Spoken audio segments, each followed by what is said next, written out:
Round of 16-এ ব্রাজিলের প্রতিপক্ষ হিসেবে খেলতে যাচ্ছে নরওয়ে। এই ম্যাচটি নিয়ে আপনার মধ্যে বিভিন্ন রকমের প্রতিক্রিয়া ঘুরতে পারে।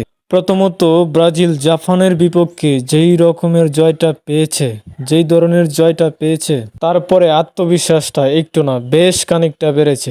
আর নরওয়ে আইভরি কোস্টের বিপক্ষে যে ধরনের ফুটবলটা খেলেছে তাতে করে আপনি হয়তো এই ধরনের খেলা দেখার পরে আনমনেই হোক বা সচেতনভাবেই হোক আপনি হয়তো ভেবে নিয়েছেন নরওয়ের বিপক্ষে ব্রাজিল জয় নিয়ে আসতে পারবে বা খুব সহজেই পরবর্তী ধাপে এগিয়ে যেতে পারবে। দেখুন, ব্যাপারটা খুব একটা সহজ নয়। তার কারণ, যদি আপনি ইতিহাসের কথা ভাবেন, এখন পর্যন্ত ব্রাজিল নরওয়ের বিপক্ষে 4বার বিশ্বকাপ খেলেছে আর কোনো ম্যাচেই ব্রাজিল জয়লাভ করতে পারে নাই।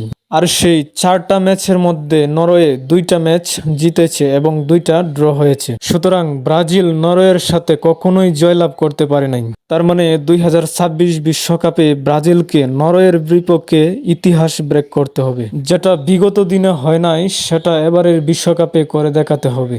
শুনেন, এইখানে আমার কোলা মনে একটা প্রতিক্রিয়া রয়েছে। জাপানের বিপক্ষে যে ব্রাজিলটাকে দেখেছিলেন, ঠিক সেই নরওয়ের বিপক্ষেও ব্রাজিলটাকে দেখতে পাবেন। তার কারণ, প্রতিপক্ষ চেঞ্জ হয়ে গেছে।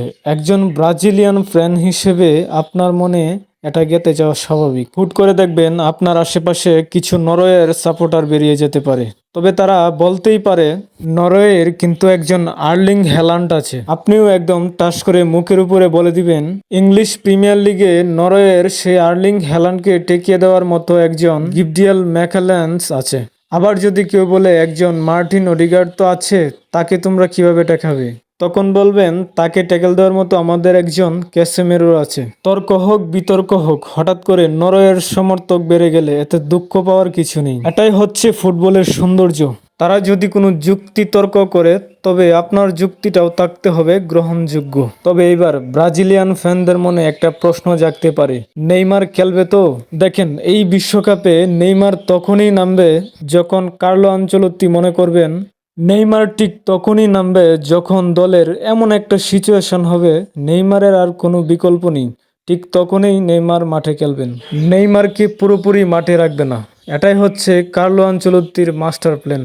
কারণ নেইমার পুরোপুরি ফিট নেই। কার্লো আনচেলত্তির এই প্ল্যানটাকে নিয়ে অনেক ফুটবল নেটিজেনরা আলোচনা এবং সমালোচনা করতেছেন। তবে এখানে ব্রাজিলের লাস্ট ম্যাচে কার্লো আনচেলত্তি জাপানের বিপক্ষে খেলার শেষে একটি স্টেটমেন্ট দিয়েছিলেন। সেখানে তিনি বলেছিলেন, আমি নেইমারের সাথে কথা বলেছি, আমাদের প্ল্যান ছিল 60 মিনিটের পরেই নেইমারকে মাঠে নামানোর। কিন্তু যখন আমরা গোলটা পেয়ে গেছি তখন সিচুয়েশন ব্যালেন্স হয়ে গেছিল এবং ম্যাচটাকে পুরোপুরি আমাদের কন্ট্রোলে নিয়ে আসি। এখানে কার্লো আনচেলত্তির প্ল্যান ছিল শেষ 30 মিনিটে নেইমারকে মাঠে নামাবেন। দ্বিতীয় গোলটা হবার পরে তার আর প্রয়োজন হয় নাই। তবে আগামী 6 তারিখে নরওয়ের সাথে ব্রাজিলের ম্যাচটিতে নেইমারকে দেখার চান্স অনেক বেশি। ভিডিওটি ভালো লাগলে চ্যানেলটিকে সাবস্ক্রাইব করে রাখুন।